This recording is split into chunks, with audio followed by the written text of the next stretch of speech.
le Diagne Solution vice coordinateur bu Pastef bu Médina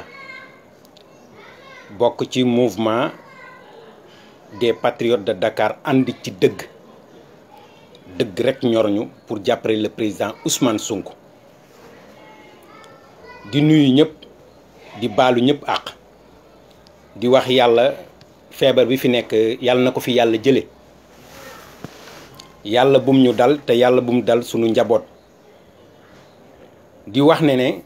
dañ ñëwoon pour waxtaan ak réew mi tuuti Diagne Solution ne day analyser sur les patrimoines de Ousmane Sonko ak patrimoine Idrissa Seck loolu liñ ciy njëkk a wax mooy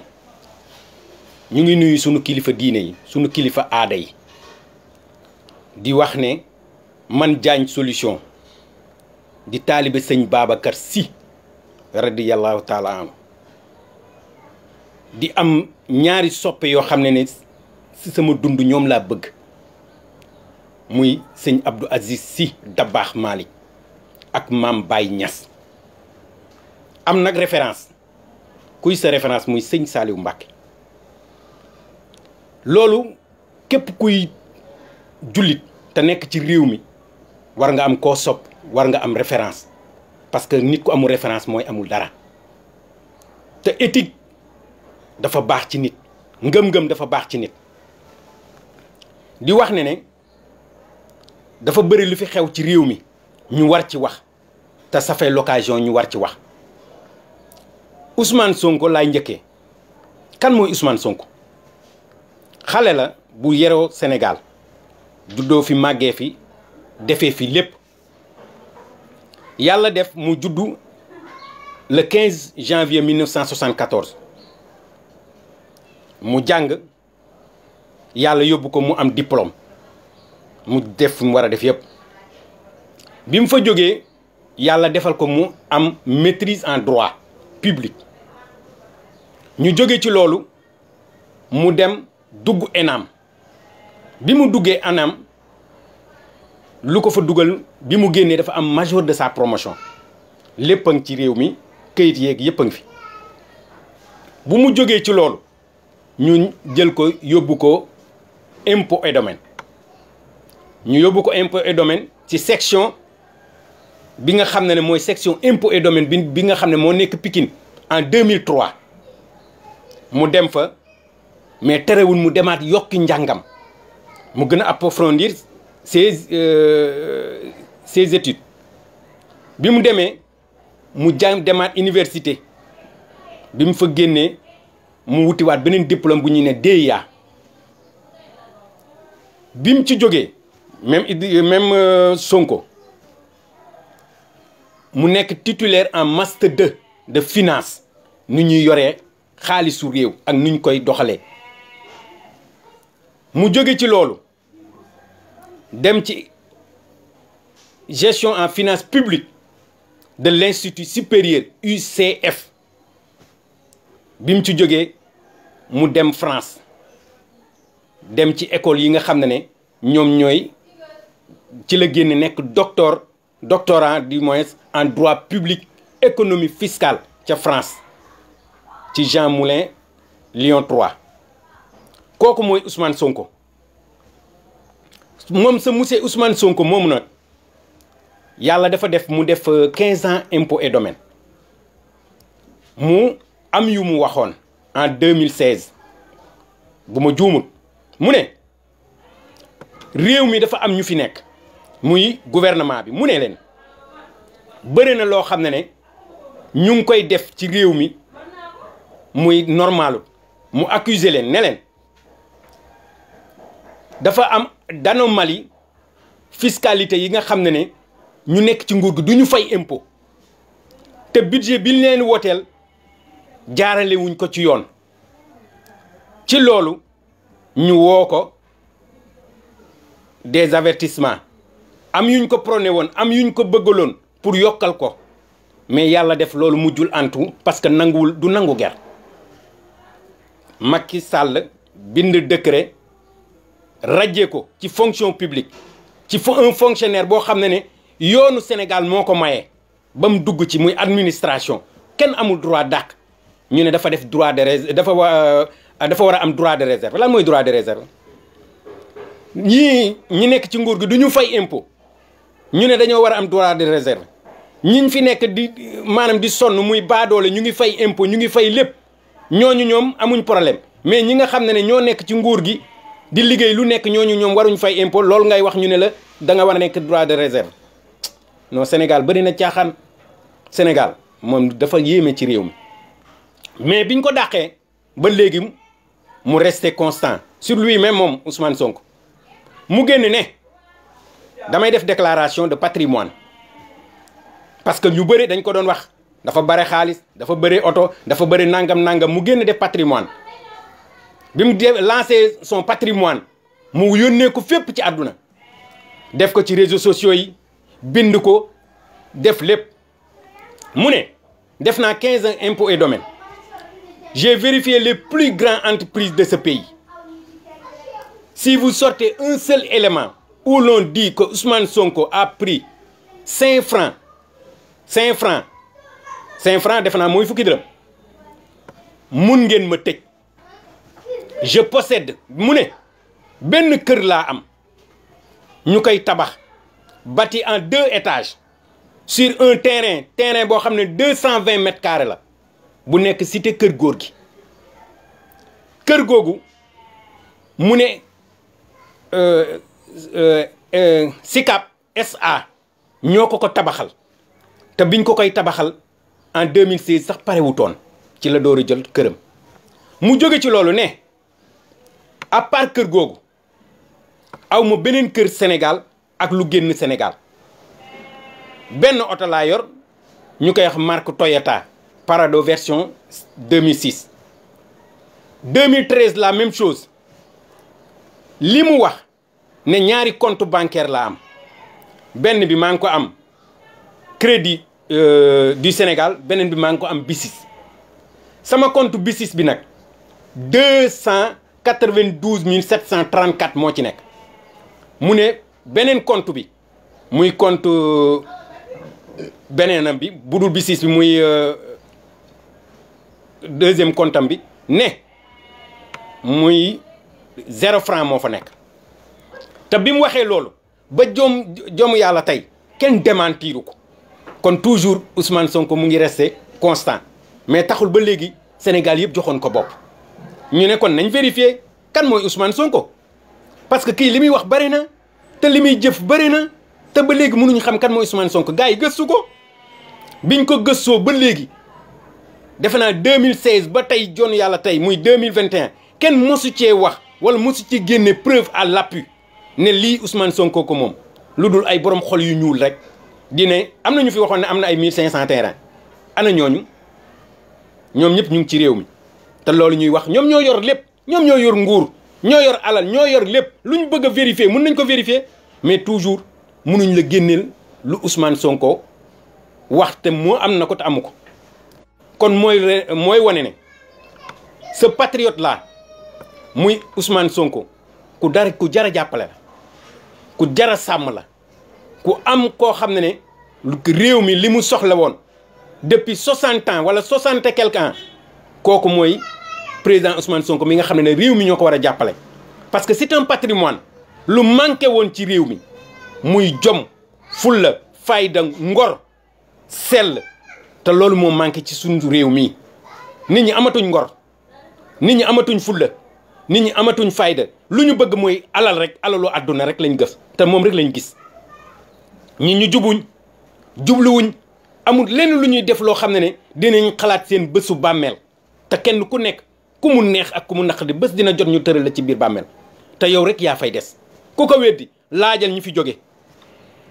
ñaata nit ñoo fi jóge ci ay kilifa diine kilifa aada ñoom rek tey ñoo tëdd ci seen bàmmeel te ñooñu li ñuy layoo kenn xamu ko kon alalu àdduna bi dara jaru fi dara te àdduna dafa yàggut sa même Ousmane Sonko noonu moom ci boppam nga xam ne moom la réew mi soxla muy suñu patrimoine dinañ ko jàppale nag ci lu mu mënti laaj dinañ ko jàppale parce que réew mi dañoo sonn facture courant yu cher yi ndox yu cher yi hôpital yu manqué ay garab ak lu nekk mu ngi fi te réew moo xam ne mooy réew mu waroon naat réew moo xam ne yàlla desiluñu dara réew mi yàlla may nañu ay kilifa diine yu mag yàlla may nañu suuf may nañu naaj may nañu ressources minières gazier fer may nañu phosphate may nañu zircon réew moomu bu ko am ci àdduna lan nga war a manquéti te réew mi ñun ñoo def naa ñooy 125 pays les plus pauvres au monde ci loo xam ne réew moomu yàlla may na la kilifa diine may na la lépp luy teraanga ak luy sutura te kenn mënu ko am loolu lan la mooy wane ne ñi ko jiite ñoo amul le sens du patriotisme ñi ko jiite ñoo bàyyiwul xel ci yàlla li ñu xam ak li ñu bëgg mooy alalu àdduna rek te alalu àdduna du dara fii lañ koy bàyyi ana Ndiouga Kébé ana ñoom Baye Djili Mbaye ñëpp bàyyi nañ fi mais xam nga lu fi des liñ doon woote te muy dëgg liñ doon def te mu lu baax loolu moo fi continuer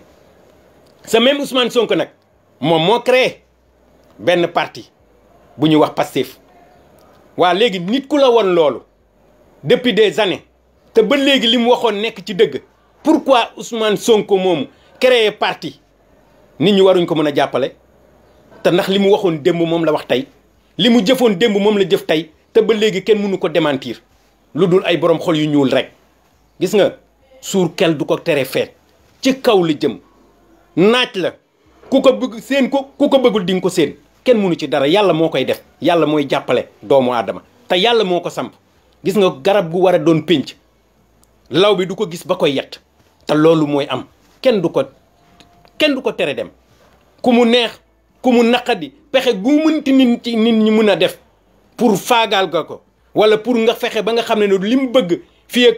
2024 du ko yegg dina ci yegg incha allah parce que yàlla moo koy sàmm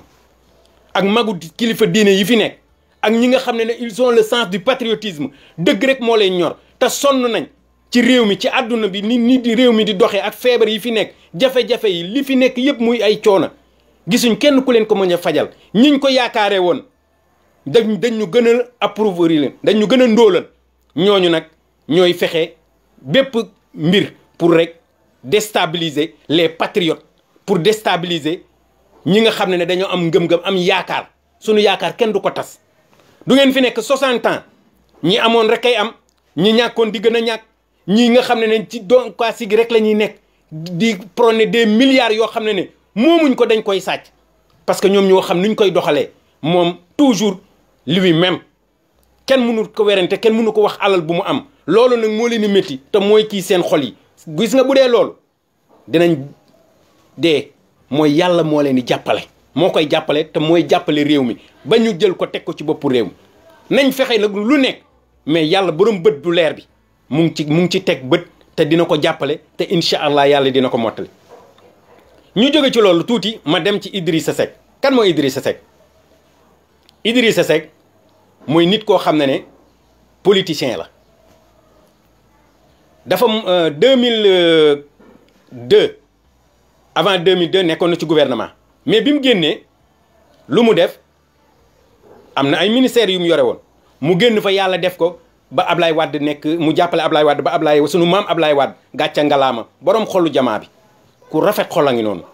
te ñëpp gis nañ ko son humanisme mooy xol bu rafet moom kenn mënu ko weranteel mu jóge ci loolu moom Idrissa Seck ñu fal ko kilifa mu nekk ci réew mi mu def fa 4 ans di dogal di buur di bumbi mu def déclaration de patrimoine 2004 ak 2021 nii am lu ñuy wax ne ay moomeelam la muy son patrimoine ñu ne Idrissa Seck am na un cyber campus à Thiès d'une valeur de 2 millions de dollars benn nit de mooy Idrissa Seck ñu ne waat am na benn terrain de 2000 mètres carrés situé à face du cyber du campus de 200 millions CFA ñu ne même Idrissa Seck am na une autre titre foncier de 1700 mètres carrés ñu ne dañ ko may par Abba Zaber boo xam ne naar bu fan la nekk xaw ma fii la dëkk wala jógee na fi mais moom am na alal ba mun a may Idrissa Seck 1700 mètres carrés ci réew mi mu jóge ci loolu am na beneen kër gu ñu ne dafa nekk Mbour 2 ñu ne magam moo fa nekk même Idrissa Seck de ñu ne amaan na benn kër goo xam ne mu ngi tubaab jalaaw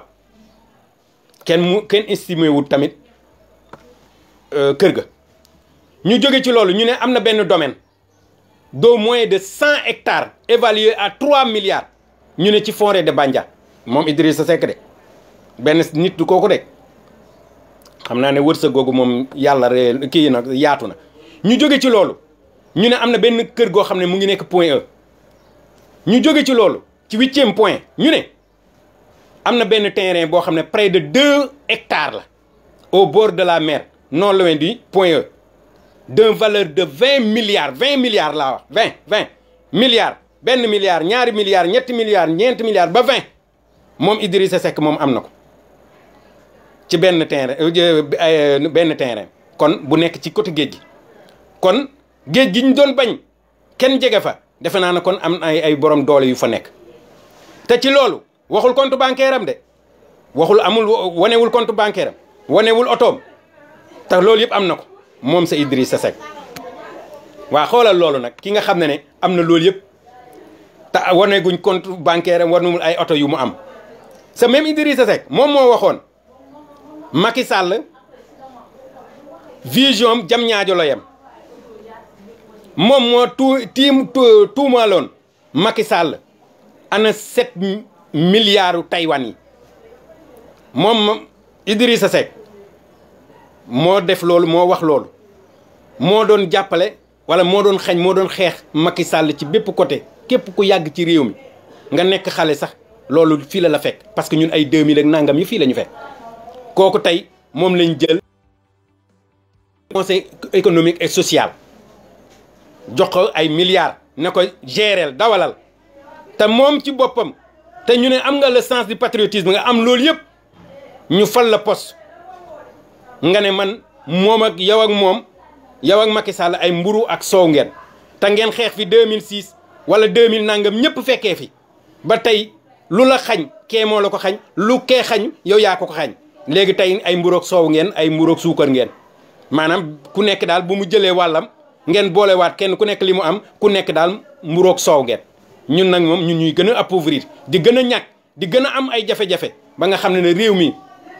ci moment bi ñu toll xiif gi fi nekk métit gi fi nekk jafe-jafe yu fi nekk ay couvre-feu 21 heures nit ñee ngi sonn nit ñi amuñ baa doole yi kenn liggéeyatut ñëpp a ngi stressé kër yi ñëpp génne nañ leen ci seen kër yi ndax location bu métti ndax dund gu métti ndax ay jafe-jafe yéen toujours yéen a ngi seen ay milliards di donkaasi gi moo tax du ngeen mun a gis mukk kuy bëgg a dem parce que bu demee wala bu ñëwee du baax ci yéen loolu moo tax lépp lu ngeen mën di ngeen ko def pour xañ ko du ngeen ko xañ nag dinañ ci taxaw du ngeen ko xañ réew mi du ngeen ñu ko xañ du ngeen lekk li ngeen bëgg a lekk ba pare bëggu ñoo xañ ñun li ñu war a am dañ war a dund comme yéen ay nit lañ comme yéen kon loolu duñ ko seetaan ñu jóge ci loolu ñoom de Macky Sall ñu ne moom lañ def mu jiite réew mi mu am lu bëri lu mu waxoon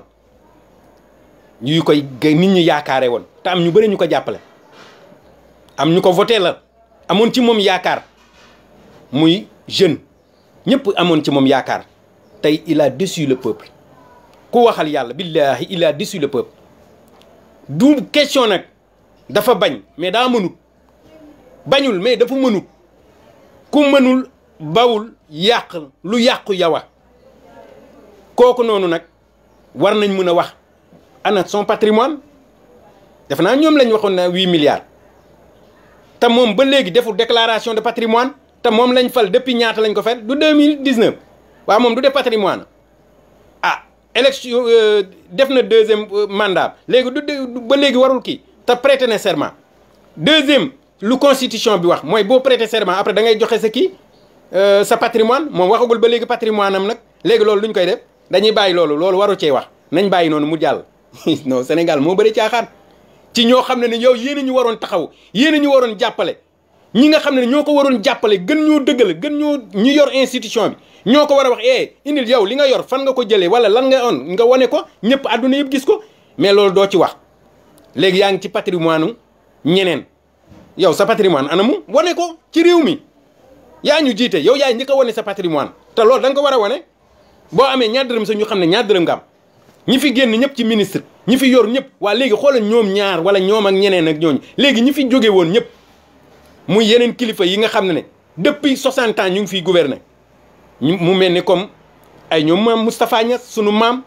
Moustapha Niass ñooñu ana ñu ñoom seen alal ñoom ba léegi seen patrimoine kenn xamu ko xam naa ne ñooñu moom bés bu ñu waxee réew mi tàkk moom parce que bu ñu waxee rek moom xam naa ne seen alal yooyu ñoom moom kenn dootul leen may kenn dootul xam lu réew mi di nuroo Sénégal nañ bàyyi caaxaan yi te ànd ak yàlla te ànd ak dëgg mooy njëkk te mooy mucc te ma ne Ousmane Sonko am na luñ ko fii jiiñoon mooy bi muy bëgg a def candidat ñu ne Ousmane Sonko dafa am lien financier ñoo xam ne Russie ñoo koy financé waxoon nañ ko ci élection yi loolu mujjul am ñu dem ba mu yàgg ñu ne am na relation ak MFDS mooy rebelle yi loolu mujjul fenn ñu dem ba mu yàgg ñu ne am na financement boo xam ne état islamique ñoo koy financé loolu jàll gisuñ ko mu porté plainte 94 milliards moom Ousmane Sonko moo ne 94 milliards ñu ngi koy bëgg a jël ci réew mi te am na luñ ci jot a jël muy 46 milliards 46 milliards yooyu xam naa compte yi xam naa fi ñu ko jaarale na ma procureur woo ma dem wane ko ñu ne déedéet am ay avocat yu jóg ne ko dinañ la porter plainte ñu dem moom te fekk njëkk na porter plainte ñu dem ba mu yàgg ñu ne plainte boobu sans suite léegi tëj nañ plainte boobu mais yow balaa ngaa ni tëj plainte du ngeen woo nit ki ma bañ ci sore sax comme yoon moo ne sans suite kon nañ ko def sans suite te kii wax na ne moom am na ay preuve woowuñ ko ñu ne sans suite kon nag sans suite nañ ko sans suite léegi sa même monsieur ñu jiiñaat ko muy Ousmane Sonko ñu ne ay dizaine de millions yoo xam ne daf ko waxoon ci Tullow Oil ñu am luñ bëri luñ ci wax fu mu mujjee waxatuñ ci ñu jóge ci loolu ñu ne Karim Wade jox na ko ay maletu milliards financé woon na ko ci campagne bi ma ne financé wu ko Karim Wade xaalis bu mu joxe jot naa la ko jox muy coalition jot naa nga xam ne Ousmane Sonko génn na ci coalition boobu noonu jot naa boobu noonu 10 millions xaw ma la ca joxe woon mais joxu ko Ousmane Sonko en personne coalition la ko jox waaw léegi bu ko joxee coalition suba lu ci mënti am dañu ne Ousmane Sonko la léegi noonu génne na ci coalition boobu du ñeneen a nga ko yore te coalition boo ngi continuer kon ña fa nekkoon ñoom ñëpp moom moo leen bootoon moom la ñuy jox xaalis bi moom moo koy lekk mooy def li mu war a def non Sénégal nañ bàyyi caaxaan yi nañ bàyyi caaxaan yi te loolu mujjul fenn ñu jóge ci loolu ñu ne lépp luñ ko waxal kenn mënu ci gis ñu mujj nag ci wax gu ñaaw gi nga xam ne moom lañ wax ci réew mi di wax ci mbiru lu ñaaw loo xam ne kenn waru ko dégg ne ay viol xoolal lu ñaaw loolu ci koo xam ne au moins ñun gëm nañ ñu yàgg ci réew mi gëm nañ ne ku ragal yàlla la ku am imaan la xam nga lu tax fi mu jaar ne mosum ku lekk dërëm bu ma mën a vérifier rek ne man maa ko lekk wala ger nga ma ñëwal nga taxaw te bale kenn demandi ko loolu mooy wane ne ku ragal yàlla la man Diagne Solution de ñemewu ma ko wax ci réew mi te am na ñu ko ñemewu ta wax moom mu ñeme ko taxaw wax ko ne ku ma lekkal dërëm ñëwal wax kon xam nañ ne ko ku ragal yàlla la kon bu ñu koy jiiñ dara wala nangam kenn waru cee wax man de maa ngi woo patriote yëpp ñu ànd ak dal ànd ak tey buñ ci wax yoon nañ bàyyi mu wax ci xam naa ne yoon dina ci wax ci bii comme yeneen yi mu waxoon ak plainte yi mu joxe woon yooyu moom waxuñ ci yooyu moom sans suite la mais bii moom am naa yaakaar ne moom dinañ ci wax parce que jëm na ci lu doy waar wala lu ñaaw ci moom bii paa moom dinañ ci wax yeneen yi moom daanuñ ci wax ci yim doon def moom di porter plainte ak di def ñu ne day diffamer ak yooyu boobu moom daanuñ ci wax mais bii moom xam naa ne dinañ ci wax parce que dinañ ci wax parce que lu ñaaw lañ ko kiyal te lu ñaaw lañ ko accuser loolu dinañ jéem a fexe tout pour woo ko ci wala mun ko ci xoqatal loolu nag ñu ngi koy bàyyee ci yoon di leen jox nag benn mbir bu sunu maam defoon mooy sunu maam bi nga xam ne ni avocat la kii la woon juge la woon muy Kéba Mbaye am na lu am solo lu mu mosoon def ak lu mu mosoon wax dafa ne te loolu mu wax ma may tuuti rek nit ñi ñu déglu ko te gis nga bi mu fi jógee yàgg na te bi mu fi jógee ba léegi nit ñi ñu ngi fàttaliku